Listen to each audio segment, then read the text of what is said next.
Hello everyone and welcome to the Stage 4 video of Ever at the End of Time. Me and Saturn are going to discuss Stage 4 of this time, and because it's a lot longer, we're going to separate it into like different parts of each track. Hello guys. So we're kind of going to be able skipping around to to different parts of each track because there's some pretty interesting stuff in each one. As the tracks are now 22 minutes long, there are only 4 of them in each stage. So we're starting off with G1. And we see Misplaced in Time and Lullaby of the Leaves being played a lot here. And that's one of my favorite songs, and it's making that weird trumpet blare sound, which is a really good way to start off. So what do you think of this part? When you're thinking about post-awareness, this is probably G1 is probably not the most popular. I'd say H1 is, but G1 is probably the most common, maybe most common thing you'd hear in post-awareness. Like what most people would kind of talk about when they first hear post-awareness.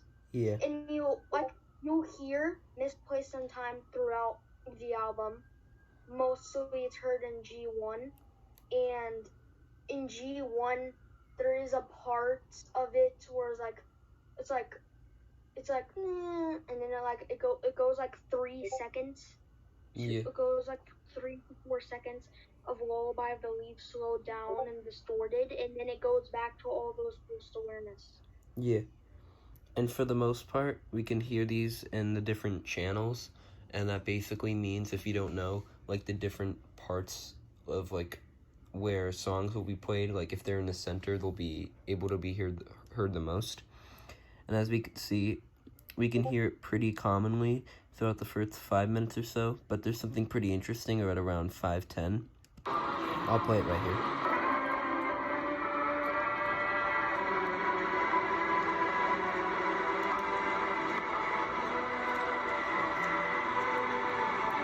At this part right here, we can hear the way ahead feels normally, but it's reversed. Even though it's reversed, you can still hear the song pretty well, and it's the more dramatic part of it. What do you think of this part? It's probably actually my favorite part in all of G1 because it's just another moment of clarity, even though it's reversed. They hold it onto that, but this is probably one of the last times they were. And that it's not that it's not coherent, it's just it's not recognized, that they don't know what it is, so it's not recognizable. Yeah, that definitely makes the track stand out. And it kind of sounds like C4 in a way when it's reversed. So next we'll see What Does It Matter How My Heart Breaks appear a lot from now on in G1. It's definitely the most heartaches heavy post-awareness track. Several points where you can hear the song pretty clearly, but it's even more slowed down now than it was in stage 2. Lubett's delays also can be pretty clearly heard here. What do you think of Heartache's use? Heartaches is used a lot throughout the album. And it's surprising that even though they can barely hear it, and there's some moments of clarity that they will hear it from right to a left ear, it's because they're still holding on to it. They're still going to be holding on to it even in stage 6. They've been holding on to this memory for a very long time, and it's like they still don't care. They care about their family, maybe.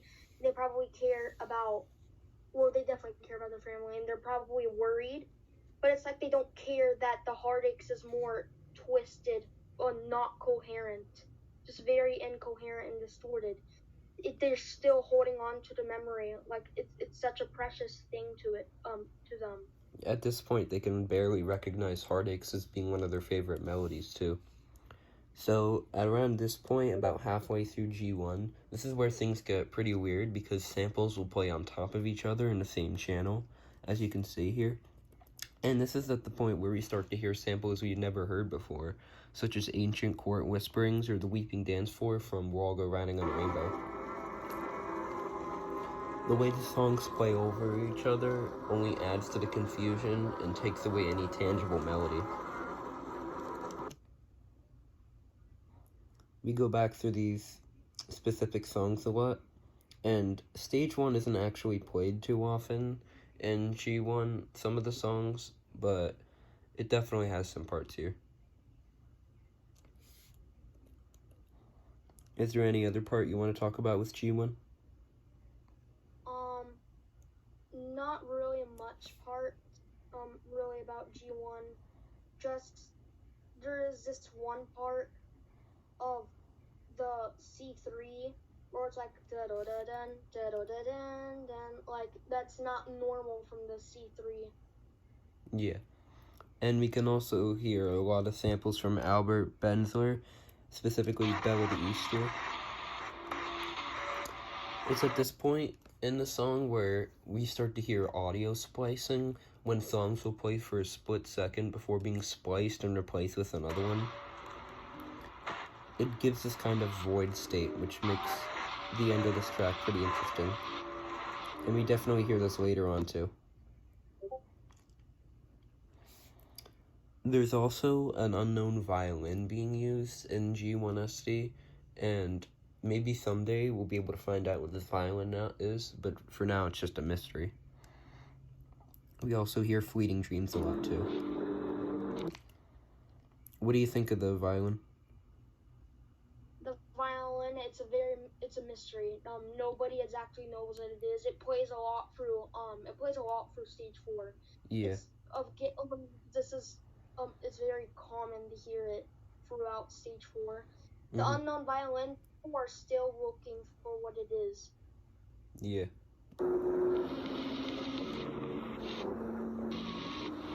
It sounds like another song that we'll hear a lot through H1. And speaking of which, let's head to H1. So overall, G1 definitely, it definitely plays like certain songs over others, like C3 being played a lot, and What Does It Matter How My Heart Breaks.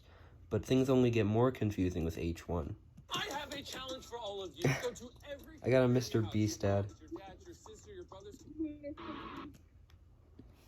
Well, I don't want to spoil anything, but H1 is pretty chaotic. Right away from the start, we hear just one sample, but it's played in different parts of the Libet's delay. It's being slowed down in different channels. It's being played at different pitches. And even though you can hear the iconic horns from Libet's delay, it's just so messed up now that there's no longer a tangible melody, like I said. What do you think of this part? Well, at some points, when it's reversed or normal, when it's confused, some points it's kind of like you hear a losing battles raging, even though it's not in there, just for a few seconds in the Libet's delay, and I don't know why. That's probably just because it's reversed. I'm not sure. Maybe. Like I said, D5 when reversed kind of reminds me of C4 a bit. So at this point, we started to hear songs from Patience After Sebald, and Increasingly Absorbed in His Own World is one of my favorite tracks. And even though it's not really changed here, it's still hard to hear.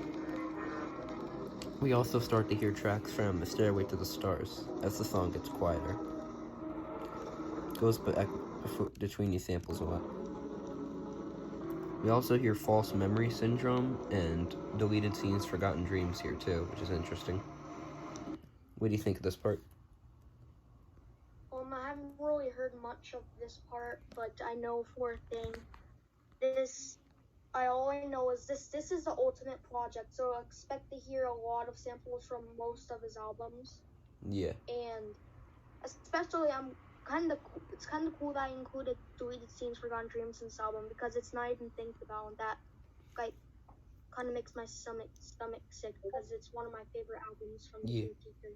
It definitely has a lot of potential for the most part for like post-awareness tracks, because even though it's not really that clear, there's no melody. A lot of the times it's just like the void or like a dreaming state, and that makes it pretty good potential. We also hear Mournful Camaraderie around here, although Heartaches isn't used nearly as abundantly as in G1. At this point, around H1SB or D, I believe, we start to hear Libet's delay taking over again.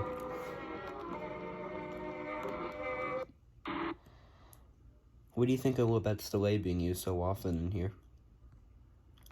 Well, it's a good reminder because not much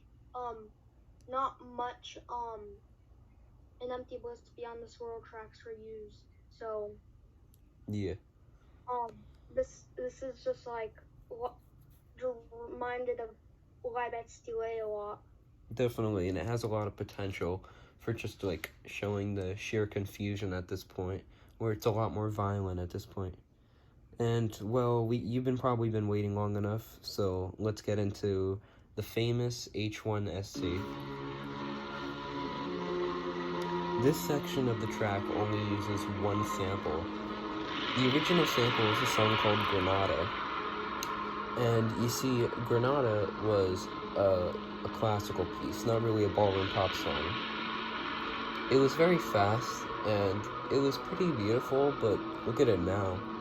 This is just horror. And everybody knows this part, but that doesn't make it any less powerful. The way the crackling void comes over and the low droning makes it such a powerful part. And there's this particular part of this section that everybody knows. I'm gonna go to it.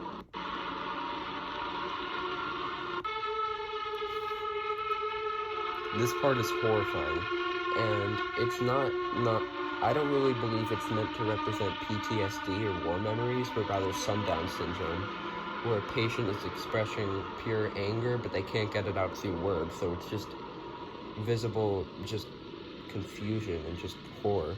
What do you think of this section? Well, everybody says it's like memories of war, PTSD. No, I do not believe that. I believe it's more of a sundowning or more of a confused, horrifying state. Yeah. Because for a minute or two, you actually understand what's going on, and you're confused, and you're confused, and you're scared for your life, and you're horrified of what's happening. Yeah. But then it goes back to normal, like nothing happened, and you're going back to your confusing state without you being sundowning anymore. Yeah. The way the track just cuts in out of nowhere and then goes away in only about 2 minutes or so makes it especially pop out, and it's not the last we'll hear of it in the album either, believe me. It's at this point in H1SF, which people refer to as the post-PTSD episode, where they're just in a state of void after all of that just pure horror. And this is where we hear more Layton and Johnston, but it's very quiet, and like I said, it's like a void.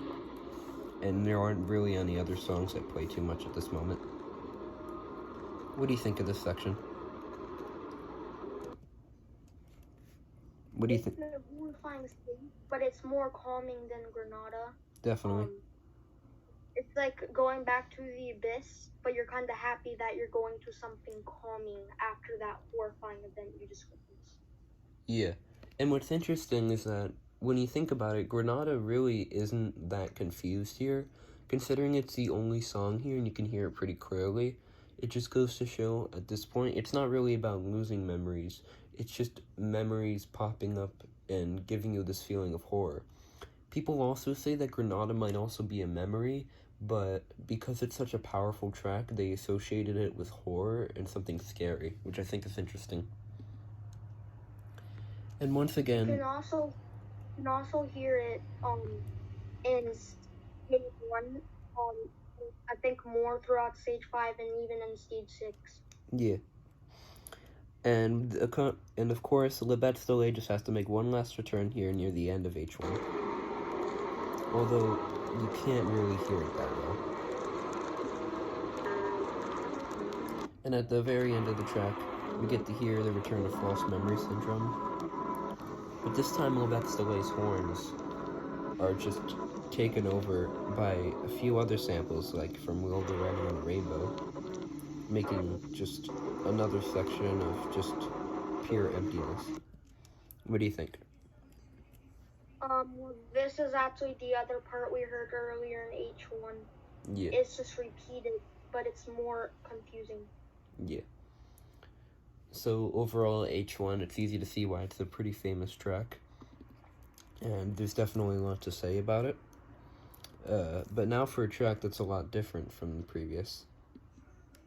Also, before I continue, I just like to give credit to the creator of these videos, Context Switch. He did an excellent job arranging all the different samples, and I can imagine it was very hard to do so. So thank you for that. So next we get into I1 temporary bliss state. And unlike G1 and H1, we're treated with just a moment of bliss for the entire track. This track especially stands out because it's the only one where it's just bliss the whole time for personalities. What happens here is we hear bewildered in others' eyes in different centers and channels. Think Labette's delay, but instead of that track, it's just this for the entire 22 minutes. What do you think of it? Well, there is one thing. Near the end, as more minutes go through, it'll get more quiet and get more distorted. Yeah. Which means that when you hear that, it means the bliss is going back into the void. Yeah. And then you'll hear one of my favorite tracks in stage 4, J1. Me too. And this is where the temporary part comes into play. People don't really like I1 because it can get a little repetitive, but of course it's still a very important track because it goes to show that at this point, even if this track is completely different from anything you've heard before, it's still more calming. And you're right, it does start to blur out a little, and I find it interesting how the caretaker dared to use just one song for the entirety of I1, but that's also pretty interesting. So next we get into J1, and we're back to the confusion, but this time it's a little different. We start to hear some different tracks being used. We hear some more horns reminding me of the beginning of G1, but it's much more calm. There's a lot to say about J1 because, of course, the unknown violin returns, and in particular, there are a lot of samples being used by Albert Benazir. What do you think of J1? J1 is really famous, and I think the most famous part of it is when you hear dun, like at the end of the album, like repetitive every like maybe 1 minute or so or 15 seconds. It's really famous, and I like that part. And J1 starts to get a lot more calm as you go on, almost as if the patient has accepted all this horror at this point, and is instead being taken over by this moment of tranquility, maybe being the empty bliss. It's pretty common. Some tracks are used particularly over others, such as Ancient Court Whisperings and The Mission by the Sea. We also hear the return of the loves of my entire life, which is interesting. And as you can see, Last Moments of Pure Recall also makes a quick return. As we approach into section C, we start to hear more deleted scenes, Forgotten Dreams, and this is where the track turns pretty weird, because it starts to get a lot calmer. What do you think of this part of J1? A very good part, very calming part, but a very unexpected part. Yeah. So after the still definitely clear confusion of the first 3 sections of J1, we don't really hear too much of deleted scenes, Forgotten Dreams anymore, but rather we start to hear the Weeping Dance Floor and Albert Benazir once again. This section of the track is incredibly calming, even more so than I1, because it doesn't really feel fleeting in the same way that I1 does, and it doesn't just pop up out of nowhere. The way the track slowly progresses to be more calm is genuinely really sad, because the patient has accepted all this horror at this point. But it only gets worse after here.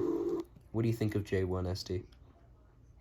Well, this is where the part I was talking about, the one that's like, no, or Yeah. That's my most favorite part of J1 because it's very calming before you go to the chaos in K1, like nothing like you never heard before. Yeah.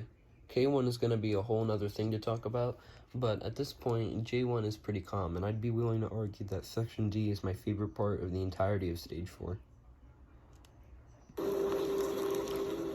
It's overall incredibly calming, and I think the way the track dissolves, which is a good way to put it, is fantastic.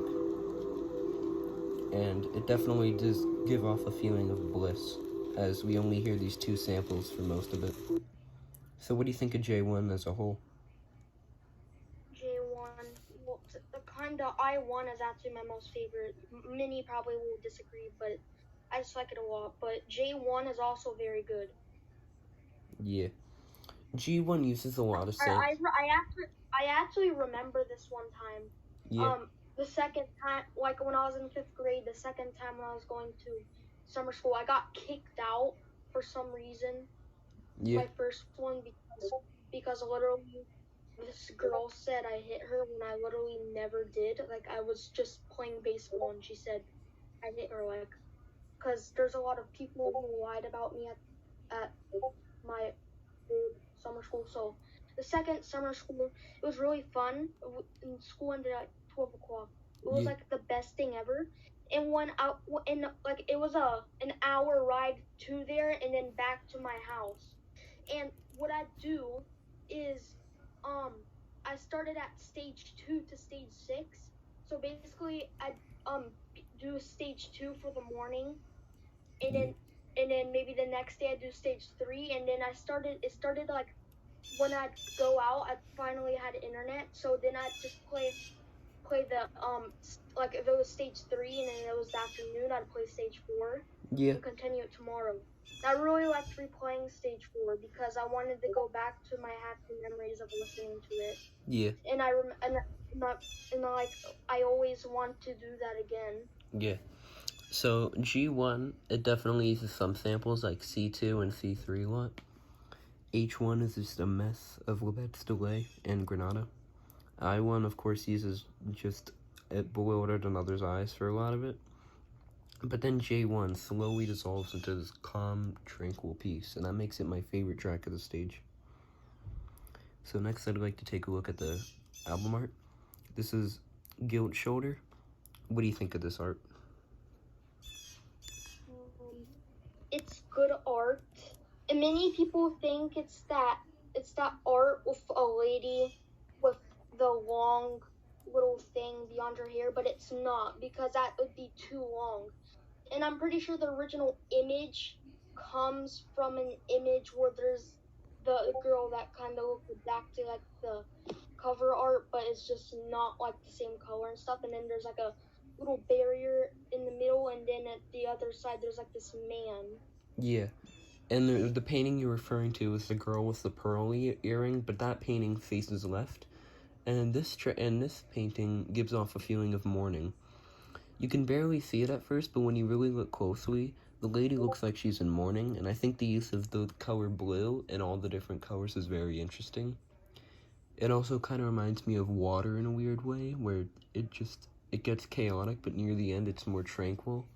When you throw a rock into water, it makes a big splash, then it just stops. And I think the lady in her mourning with what I believe is a shadow here, and the way the hair just covers it up. A very interesting piece. Colors are also very gloomy, I'd say. Overall, I really like this cover art, just like Stage 2. So, thank you for joining me. It's been fun talking about Stage 4. And next time we'll go into the mess that is Stage 5.